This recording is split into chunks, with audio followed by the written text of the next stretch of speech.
I'm Michael Frank. I am the founder and CEO of Earwig Music Company, a Chicago-based blues label, and I was a longtime manager and harmonica player and biographer and agent and so on for David Honeyboy Edwards, Mississippi Delta blues man, and also for Jim Brewer. I was co-author with Honeyboy of this book, which is his oral history. I started buying blues records. I heard about the blues when I was about 13, and so I started buying blues records as a kid in Pennsylvania, and you know, read a lot of magazines. And then in the 60s I heard a few blues people up close, like Muddy Waters a couple times, and Lou Rawls during his Tobacco Road period, and people like that, and a couple of Dick Waterman's acts in the late 60s, J.B. Hutto, Big Boy, Crude Up, Otis Rush. So by the time I was in college, I was just totally into blues of every period. And so during that period, I heard about Honeyboy Edwards from the blues compilations that he was on, like Drop Down Mama, which was a great chess compilation. He had one track on it, but it was a title cut. And so when I moved to Chicago to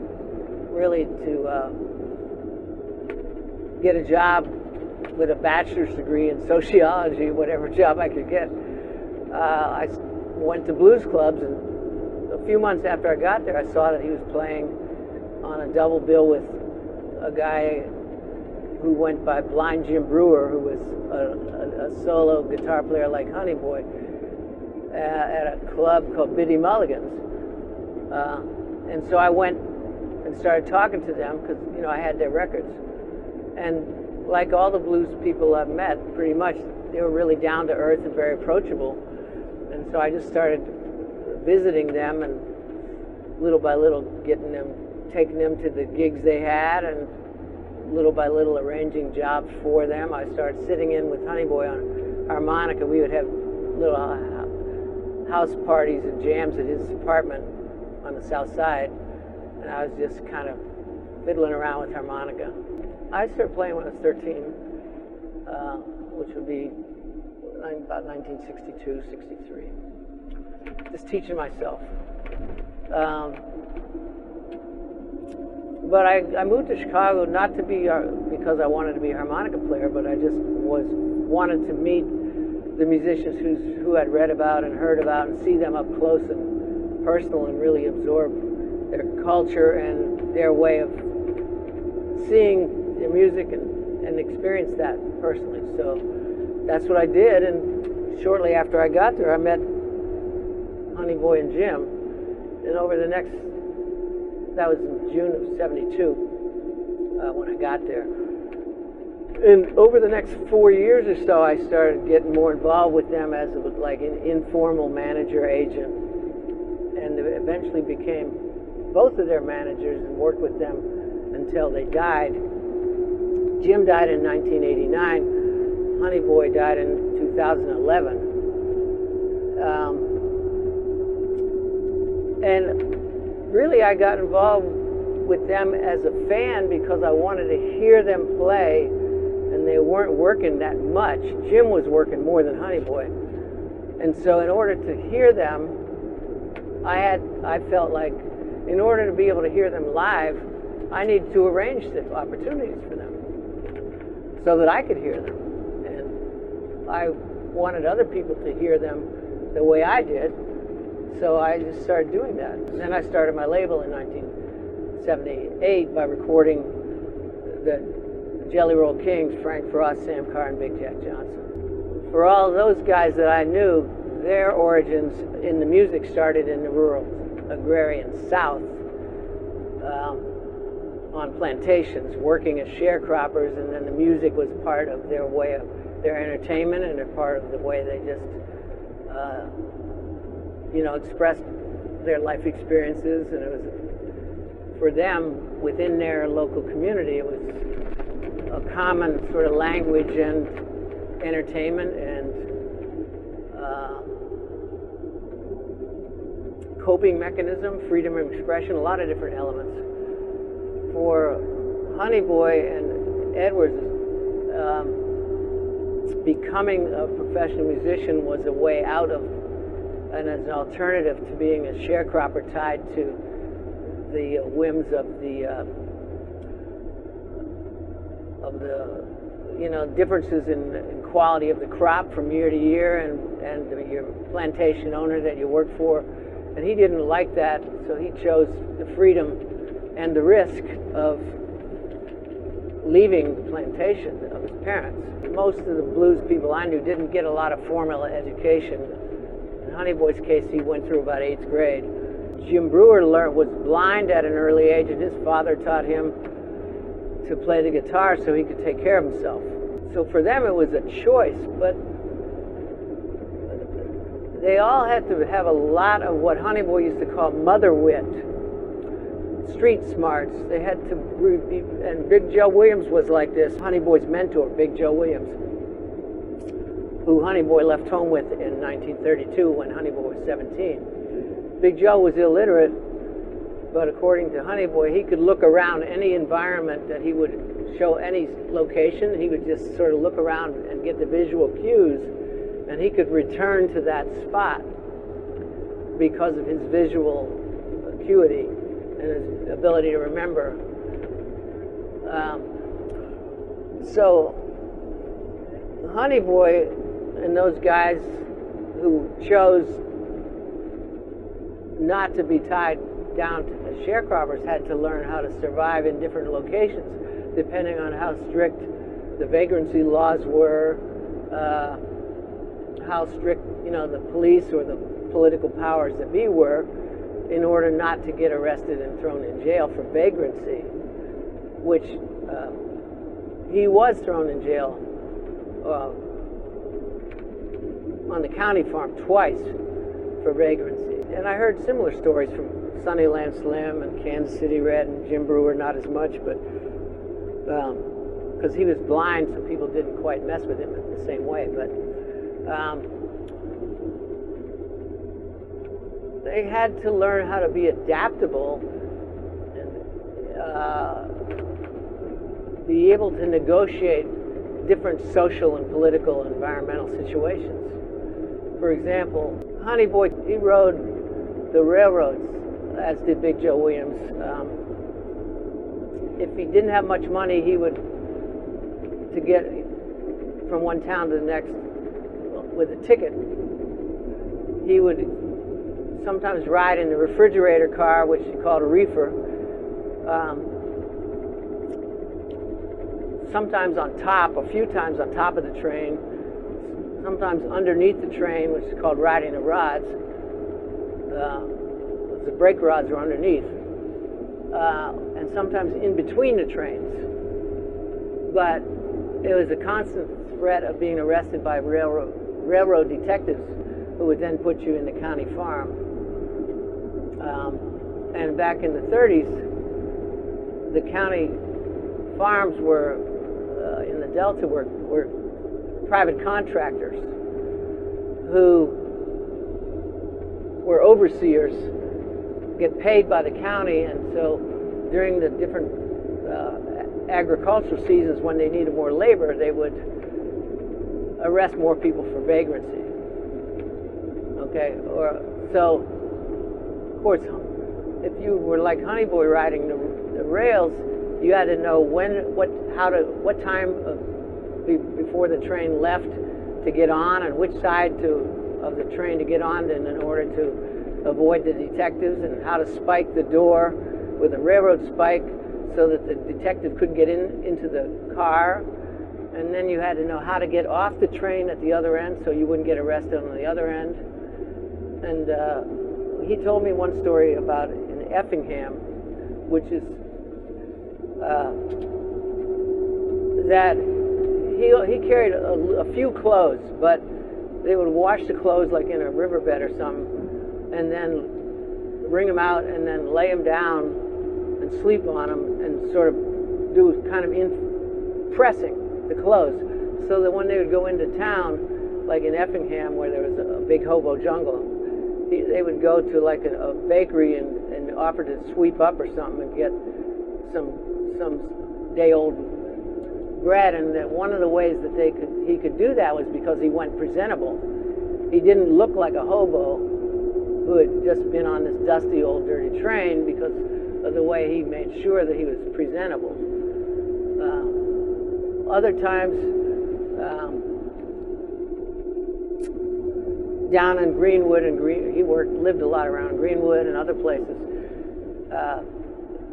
Sometimes he did odd jobs for the chief of police, like cut his grass or something, so that guy would look out for him, wouldn't hassle him on the street as much. Street smarts.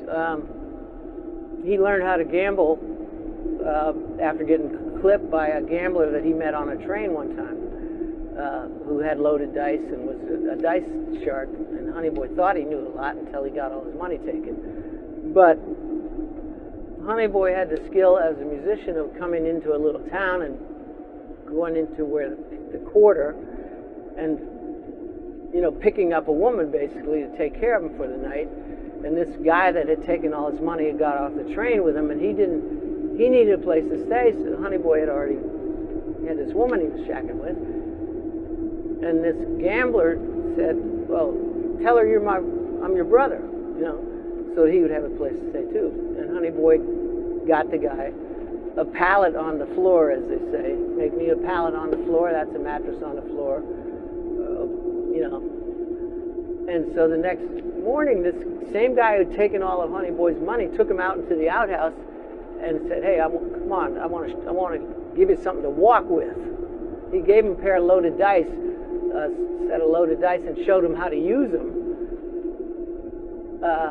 And so Honey Boy then had another weapon in his arsenal about how to make money, because he knew how to be a dice shark.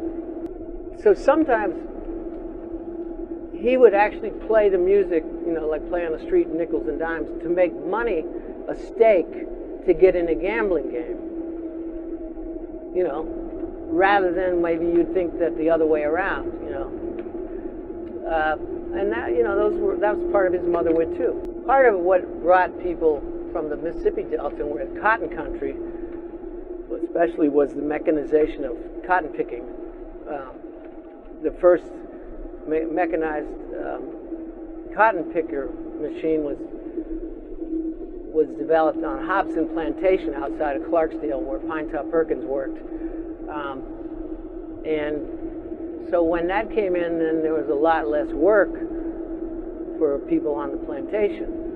And also people started to hear about factory jobs up in the north that paid better, and about the freedom that black people supposedly had in the north. You know, papers like the Chicago Defender, the Pittsburgh Courier, papers like that, whatever the St. Louis version of it, would be sent down on the railroad trains with the Pullman porters, the black porters on the trains. And so people would hear about that, and they were looking for a way to get away from, as their jobs started to get scarcer in the South, and also as oppression continued to thrive with the Klan and so on. There was this huge migration. So it's kind of a combination of agricultural oppression and political oppression, social oppression, and the desire for the dream of a better life, a better job in the North. I don't know how many musicians would agree with me, but having been a manager for Honey Boy and tried to, you know, keep him working as he was you know, an older style, I believe that musicians should think of the well-being of the venue owner as well as their own well-being, in terms of, you know, that when they think about getting paid, yes, I believe that musicians should get paid as much as they can get, but they also need to bring value to the club or the concert hall or whatever the venue is that they're playing at, and that they expect to be paid. So that place can stay in business and maybe hire them or somebody else like them in the future. And if it's all one-sided, and then, you know, yeah, they'll get paid a good maybe they'll get a good paycheck one time, but I think that's a counterproductive attitude. So that's one of the things I tell people. I'd say another thing, in terms of sustaining a career as a musician, and this is something that I tried to do with any artist I work with, and certainly with Honey Boy, was to try to develop an individual style, at least a repertoire that is associated with you and your performance, so that you're not just another guy who's really talented instrumentally, but that you have something that is different about you. You know, that's not so different that that you don't have any fan base, but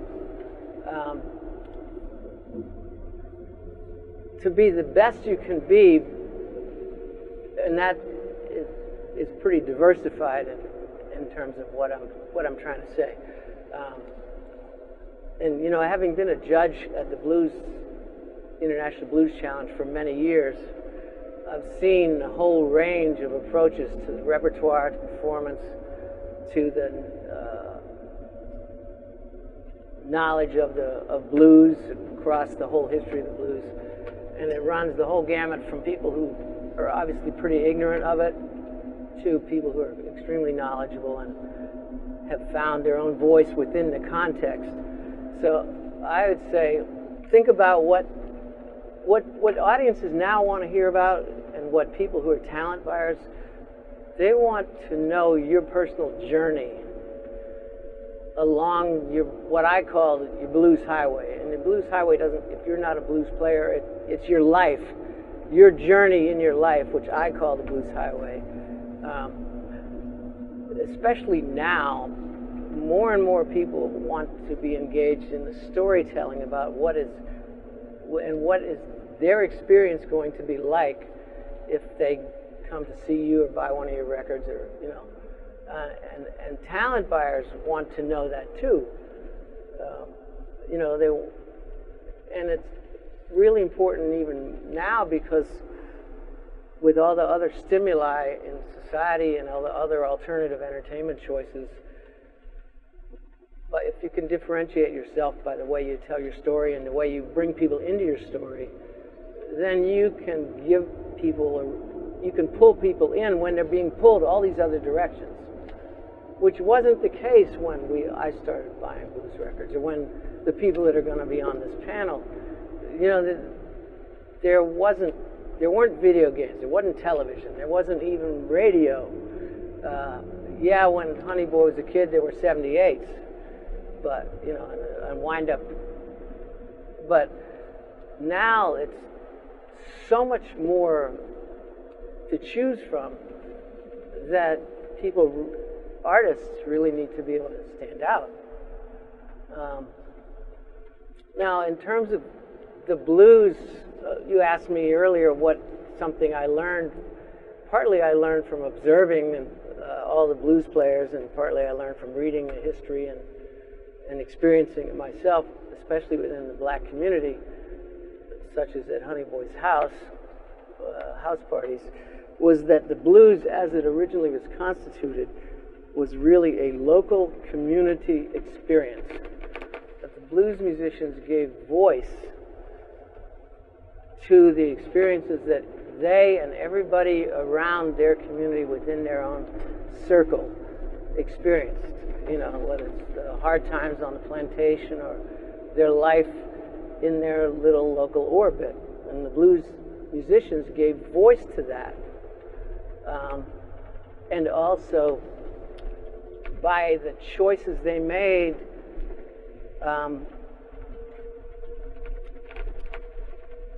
in some ways people could experience the freedom of a blues musician vicariously, you know, not choosing to leave the plantation to be a musician themselves, but you know, the blues musician was free, had freedom of movement, freedom, and they had a lot of hardship too, but they had freedom that within the rural South most other people didn't have. And the songs they sung about people could relate to because they were singing songs about common experience. That's much less true now. There are a lot of songs about universal emotion and some songs about universal experience, but the community that blues originated in which all the musicians that are here came from, is different now. It's a global community that does not necessarily have localized similarities in lifestyle or even experience, except possibly in terms of emotional experience and relationship experience. But so that's a significant change. And the inputs for musicians now are much more diversified than they were when Bobby Rush or Honey Boy Edwards, their musical influences were the musicians in their local community and the 78s that they heard. Now musicians hear music all over the place in the public. That's a huge change. And Honey Boy Edwards, who I've been talking about a lot because I know the most about, but he came from the period, I mean, he came into his own in his late teens during the beginning and all through the Depression in the South. And he traveled over 13 states, which is much more than most other blues musicians. So he experienced people, white and black, rich and poor, dealing with the Depression. And he played in many different types of venues. You know, he was in the communities where the Chittlin Circuit, as it was later called, of nightclubs and, you know, promoter performances occurred. But he was playing, the early guys were playing on the streets. They were playing in the black sections of plantations where the houses were clustered. They were playing in taverns when taverns were around, like on Beale Street. As Honey Boy loved to say, how Memphis Slim and Roosevelt Sykes, they were stuck playing in these clubs, playing upright pianos because they weren't mobile, and Honey Boy could play on the streets in Handy Park and in the Peabody and the Coronado Hotel or wherever for tips. And then when they got done playing for tips, they would go in and listen to Roosevelt Sykes. And that Sykes and Memphis Slim would have these suits that looked good from the front, but if you looked at them from the back, they were all patched. And Honey Boy didn't have to wear suits out on the street to play the blues and make more money than they were making in the taverns. So that, you know, that was a difference. But he also occasionally played for white audiences, you know, in which case his repertoire would change. He'd play, I don't know, Blue Moon over Kentucky, Stars Fell on Alabama, different sort of popular tunes of the day, sometimes with a saxophone player, just as a duo. A local guy like Alphonso Sanders of that period who knew all the jazz tunes and pop tunes, and Honey Boy just play chords, and they would play those for white audiences. When Honey Boy moved out to Texas for a couple years, in like 51 to 53, he got management by a black doctor's wife, Lola McCullum, who had her own little booking agency and little record label, ARC. She booked Thunder Smith and Lightning Hopkins and Honey Boy. And so with her representing him, he then sometimes played better gigs, you know, sometimes auditoriums. He remembered some show he did with Charles Brown in some